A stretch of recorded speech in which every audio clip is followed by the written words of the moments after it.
tous et bienvenue sur ma chaîne. Vali, chuchote-moi une histoire. Nous partons en Provence, sous l'œil de la déesse. Très belle écoute à tous. Nymphe, déesse ou pastourelle, qui donc es-tu, fée estrelle? Charles Roux. À l'interrogation du poète, nous ne pouvons répondre qu'en remontant à la nuit des temps. Vers 390 avant Jésus-Christ, les Phocéens qui avaient fondé Massilia, de nos jours Marseille, et établi des colonies tout autour, faillirent avoir bien des ennuis. Ces colonies que peuplaient les Celtoligiens, comme ils se disaient, se révoltèrent contre la métropole qui ne s'en douta pas. Caramandus, chef d'une petite tribu réputée pour son courage, fut chargé de diriger l'offensive. Son quartier général se trouvait à l'emplacement où domine aujourd'hui Notre-Dame des Anges. La veille du jour fixé pour l'attaque, les conjurés s'en avertirent au moyen de signaux lumineux que les Phocéens d'en bas prirent pour des feux de bûcherons. Dès l'aurore, on passerait à l'action. Mais bien avant l'aurore, Caramandus, qui avait sombré dans une demi-somnolence, eut un songe, ou si ce fut une apparition. Une femme superbe, en tenue de guerrier, debout à côté de son lit de camp, le regardait avec une terrible sévérité. Une déesse, sans doute possible, et le pieux Caramandus l'écouta en tremblant. Elle lui interdisait d'attaquer Massilia, cité qu'elle tenait sous sa protection, et elle lui enjoignait de se rendre auprès des chefs massiliotes pour signer avec eux un traité de paix définitif. Pour un homme de foi, les décrets des dieux ne se discutent pas. Encore faut-il n'être pas dupe.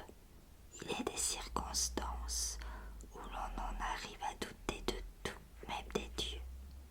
C'est pourquoi, en temps de guerre, on attache prudemment leurs statues avec de lourdes chaînes pour qu'elles ne s'en aillent pas chez l'ennemi. Caramandus résolut de contrôler d'abord l'identité de la déesse qui lui était apparue. Il s'agissait bien de la protectrice de Massilia, et sa statue devrait se trouver parmi toutes celles qui peuplaient la ville. Alors, elle ne l'aurait pas trompé et il s'inclinerait. Mais avant de procéder à cette vérification, son premier soin fut d'envoyer aux conjurés l'ordre d'arrêter les préparatifs. Cela fait, il descendit de ses hauteurs et arrivé devant Massilia, il obtint facilement de la sentinelle qu'elle le laissa entrer. Sa tournée commença par le temple de Diane, particulièrement vénéré des Phocéens. C'était elle, on le lit dans Strabon, la Diane d'Éphèse, qui leur avait conseillé de quitter leur ville pour s'installer sur cette rive méditerranéenne.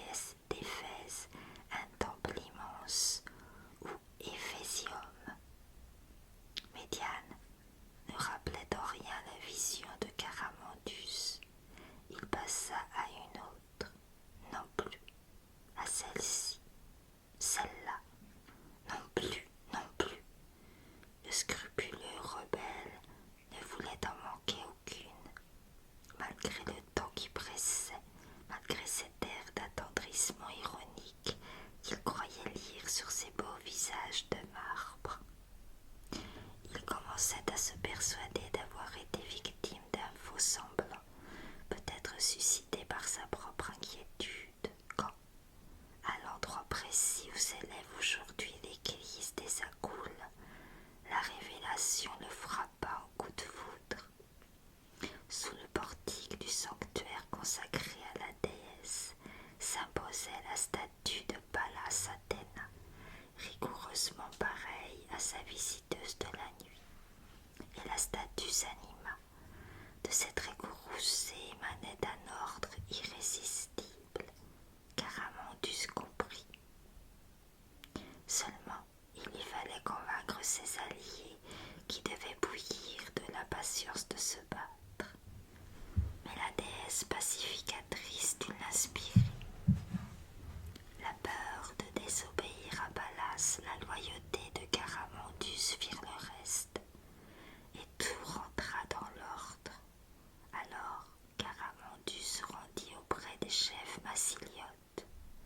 Il les félicita de la haute protection dont ils bénéficiaient et respectueusement exposa les doléances des Celtoligiens. À cet effort de conciliation, les Massiliotes répondirent par une sincère volonté d'entente, et tout finit par s'aplanir. La paix fut signée, que célébrèrent avec des solennités inouïes métropolitains et contestataires de la veille. Les plus belles jeunes filles massiliotes, parées de fleurs, se prodiguèrent en danses rituelles. Les chefs celtoligiens offrirent à la déesse un collier d'or comme on n'en connut pas de plus beau. Mais Pallas Athéna, lorsque les temps changèrent, loin de retirer sa protection à Marseille, l'étendit à toute la Provence. Hélas, elle n'a pas pu lui éviter toutes les vicissitudes des armes. Les hommes de peu de foi que sont ceux d'aujourd'hui n'auraient pas écouté ses avis, mais parce que Pallas veillait, cette belle Provence tant convoitée, Nice ne l'oubliera pas, à garder l'éclat de la jeunesse et du bonheur de vivre. Pour la seconder, Pallas a choisi la chèvre fée. Cette chèvre d'or qui fut si grande amie de Mistral, Polarène, tant d'autres. Son ministère comporte surtout la protection de la nature, avec le châtiment des malfaisants qui par inconscience ou non offensent le paysage et sa jante animale. Le rôle de la déesse est plus vaste et cela va de soi, plus représentatif. Elle préside à toutes les fêtes grandioses, accueille, aide, comble même d'attention les visiteurs d'élite, qui ne sont pas toujours les grands de ce monde. Ses préférences vont aux artistes et aux poètes. Et si la chèvre d'or, comme toute fée, doit mourir un jour, sa souveraine, puisque déesse est éternelle, mais s'ennuierait-elle en cette éternité? Simplement désire-t-elle par une fréquentation plus intime étudier les humains? On ne compte pas ces métamorphoses les unes féeriques, les autres qui la firent toutes semblables à nous. Ainsi fut-elle cette belle Gyptis, fille du roi des Ligures dont on connaît l'histoire. Son père avait réuni en un banquet tous les prétendants à sa main. Il était convenu qu'elle désignerait au dessert celui qu'elle prendrait pour époux, en lui offrant la coupe remplie d'hypocras où elle aurait elle-même trempé ses lèvres. Vous savez comment elle choisit un homme venu d'ailleurs? Protis de Phocée, aujourd'hui Boccia, cité grecque d'Asie mineure. Elle fut assez là, la ravissante arlésienne dont on peut déchiffrer le nom musée d'Arles sur une plaque commémorative. C'était au temps de l'occupation romaine. Arles vivait sa grande époque. Assez la fille d'un haut fonctionnaire maritime était fiancée au beau centurion qui l'aimait